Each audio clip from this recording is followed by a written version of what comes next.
talk about the LPC. I'm going to let Dr. Robinson talk a little bit more about his background and his position with the board, and really try to work through the concept of becoming an LPC for you guys and for those of you that are school counselors and may have an interest in being dually licensed. So, Dr. Robinson.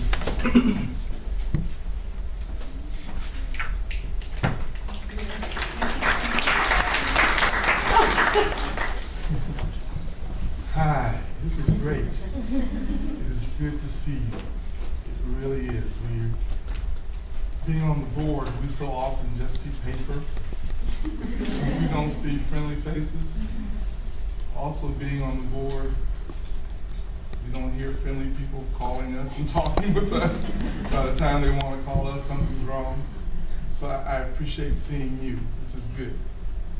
I'm Denavo Robinson. I'm the chair of the North Carolina Board of Licensed Professional Counselors. And I'm following up on the end of my third year on the board.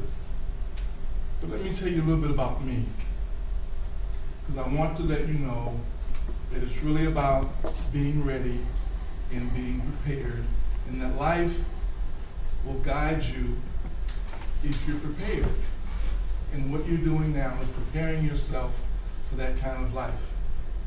Even though you might not think you are. I grew up in a little town called Quincy, Illinois. And Quincy, Illinois is in the Midwest, and Illinois and Indiana are big basketball states. And in school, that's who the popular people were the basketball players. I'm about 6'3". I can't play a lick of basketball. So I started playing tennis. Got a tennis scholarship to a school in Missouri, played tennis there 2 years on scholarship, and then I took a psychology course, and then I took a sociology course, and it turned my life around. It truly did. So I started really getting on my studies, and I started getting 4 O's, straight A's, and I made the dean's list, and I went to my coach and I said, "Coach, did you see the list that came out? See my name?" And he said, "Yeah, Denavo, I see your name." He said, "Your game is going down. You've gotten beat the last 3 matches we've had. You need to start putting some more on your tennis game and backing off of some of your books." Wow, what is that about? So I went and told my parents. My parents said, "You were on scholarship for 2 years, full scholarship. For those 2 years, we saved up the money that we were going to pay for you to go to school. And since you didn't have to pay anything, we've got your last 2 years covered. So if you want to quit playing tennis, do that." I said, "Yes, yes." So being extremely aggressive, I decided to go all year round for those 2 years, and that's what I did. So at the end of my 4th year, I graduated with my bachelor's degree in psychology and sociology majors. But during that time, I also started working on my master's in counseling. So that in August, June undergrad, in August, I got my master's degree in counseling. Happened to be at my girlfriend's house in Quincy, Illinois, and some people came in. I didn't know them. The guy said, "I work at Western Illinois University, and I work in the counseling center." So I said, "Wow, that sounds exciting. What is that?" And he talked about it, and he said, "I'm leaving though. I'm going to University of Iowa to complete my doctorate degree and work on some other things." So he said, "You should think of applying." I said, "I just got my master's degree. Apply?" I said, "Yeah, what you got to lose?" I said, "You're right, nothing. I don't have a job." I applied and got the job. So at 22, my first job was psychological counselor in a university counseling center. Would I have planned that 4 years ago? No. It just happened, but I was ready. I was ready. Stayed in university counseling for a couple of years, and people saw that I was really focused on what I was doing, and they moved me to another program that had counselors that were working with young people who were what we call first generation. These were people whose mothers and fathers did not go to college. So we were helping them because they didn't know about the process. So we were helping them. And I was over 5 counselors, master's level counselors. Meantime, I'm working on my doctorate degree in counselor education. So I'm doing that, I'm working. I figured, okay, I can have my PhD by 26 and a half. Yes, counting the numbers. And then life happened. My boss decided to retire. I applied for my boss's job and didn't get it. And had to leave. Went to another school, went to Drexel University in Pennsylvania, got married, life happened. Had a son, life happened. At Northern Illinois University, where I was working, I completed all my coursework, passed my comps. I was what they call ABD, all but dissertation. Then life happened. I don't know where those 10 years went. 10 years just boom, gone. So then I decided I want to finish that degree.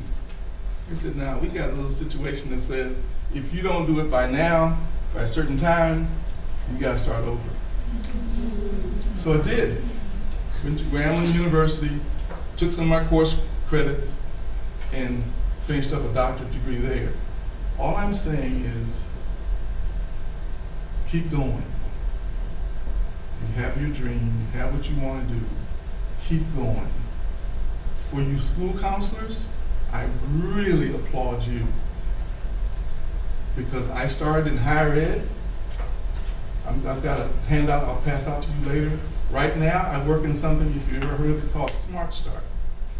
Smart Start is a program that works with children and families, children 0 to 5.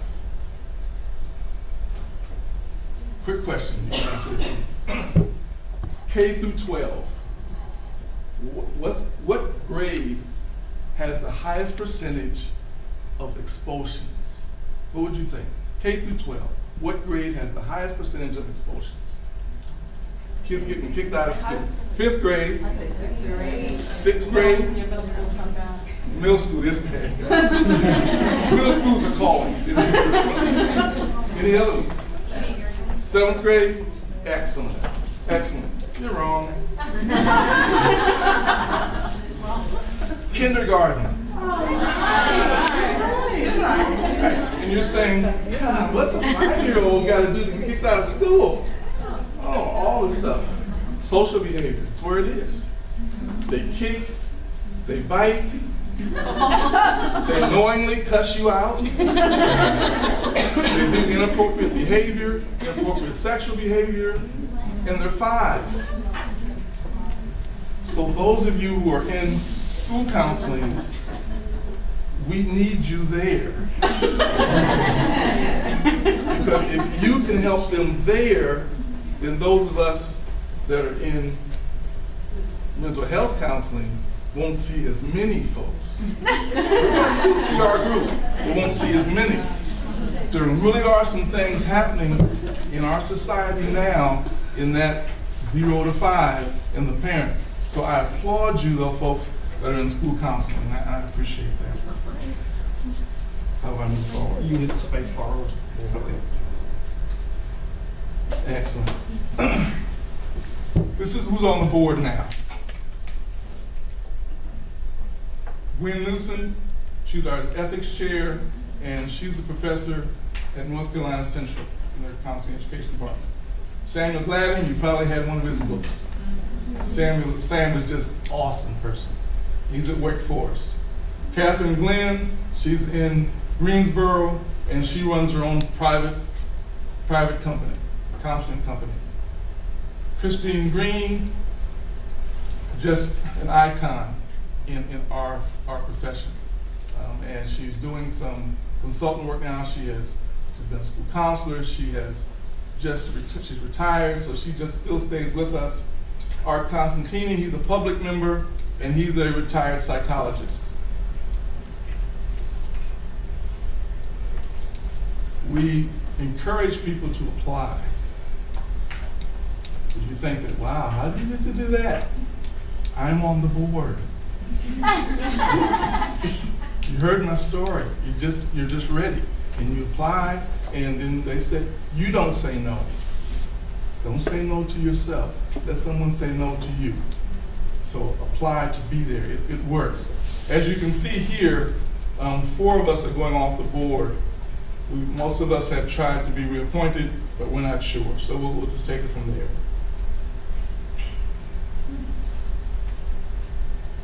The camera. Insider trading. The board is going to be changing its management company as of July 1. We were with Capitol Hill Management Company.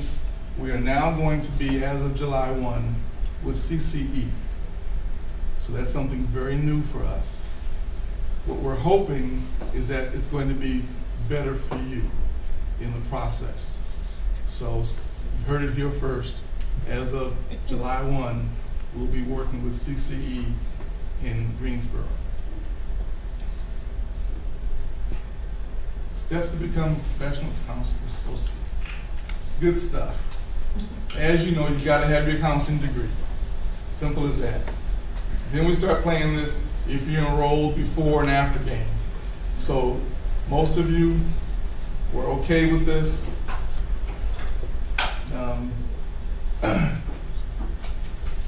It's your K-CREP, you're fine. You're fine. There's some other schools that aren't as good in terms of working with these, but you all are fine. So just continue doing what you're doing. It's okay. The exam that you're going to take would be the National Counselor exam.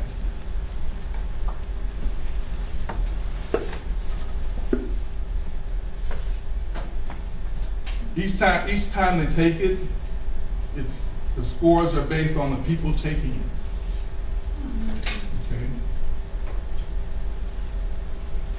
Okay. My plan was to take it 3 times. First time was just to see it. Second time was maybe to pass it. And the third time was I was going to pass it. And I got lucky. So you're going to take the exam.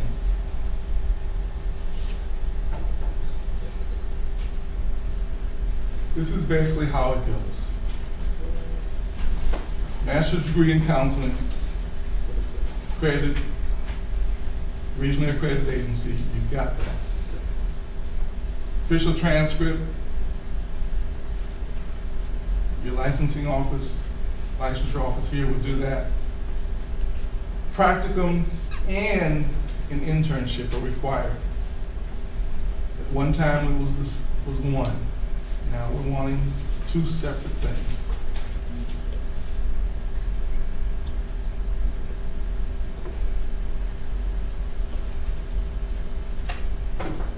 National Counseling Exam, scores sent to Counseling Board.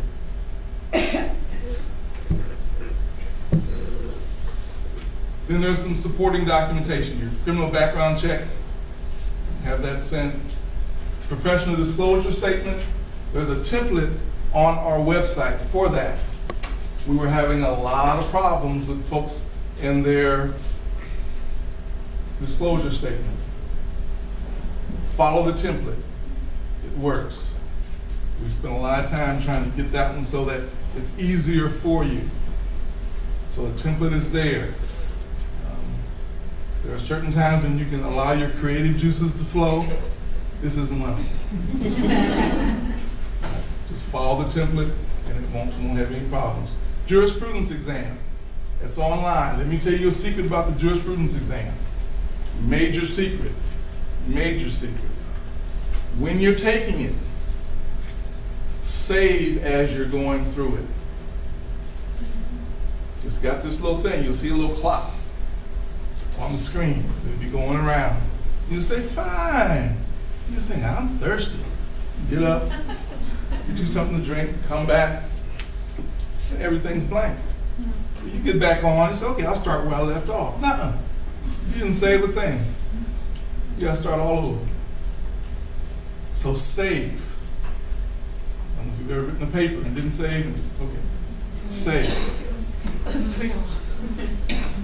Major secret. Save. It's crazy. Verification of your graduate counseling experience, that'll be supplied by your faculty, university faculty. Now,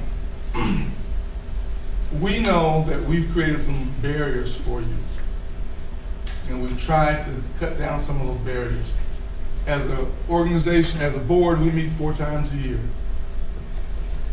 and you all finish up your requirements more times than that. So we're trying not to mess you up or keep you from working. You have a job and you can't take the job because the board has not approved you. So we're saying that we have a candidate for licensure pending status. And what we do is our board meetings, we see what people are close. That all they need is a transcript to come in, things that are out of your control. You can go down and you can figure out, set my application, I pay for my transcript, but you have no control after that. When they send it is when they send it. Same kind of thing for national exam. Now your professional disclosure statement, those are some things you have control over. So what we've said is if you're close, you've got 1 or 2 things that you haven't been turned in or that you haven't turned in at a board meeting, we will see your name and we will approve you pending. So that once you get your stuff in, then you can automatically get your LPCA. So we've tried to do that because at one time we were saying your folder's incomplete. Wait till next time we meet. We're not doing that anymore. So we're hoping that we can help close that gap so that we're not causing you any more problems. Now, one of the other things we've got, the board will approve the list that I just talked about as for a period of 60 days from the date of our board meeting. So we're saying that once we approve this pending list, that we're given whatever gods that need, that they need 60 days to get the information in. So what you've got to be doing is checking on the status of your application. So if you know that your transcript hasn't been sent yet, you can go ask somebody about my transcript. And make sure it gets sent in. They're saying they don't have it yet. If your disclosure statement and you thought, oh man, I thought I did that, and you didn't, get it sent in. So those are some things that you might want to check with us at 60 days. One of the things we've also looked at and have done is that in between, particularly May and December, when there are a lot of people getting out of school, that if we need to meet again as a board and approve those folks on this LPC license list or those people on the LPCA license list, we've done that. We've actually had a call board meeting so that we are not trying to hold you up. So we're trying to be friendly. We really are. Sometimes it doesn't look like that. But we really are trying to meet your needs because we want you to be in the profession. So we're trying to stay there. Once you receive your LPCA, then you've got to have board-approved supervision. It's as simple as that. And in North Carolina, it requires 3,000 hours of supervised professional practice.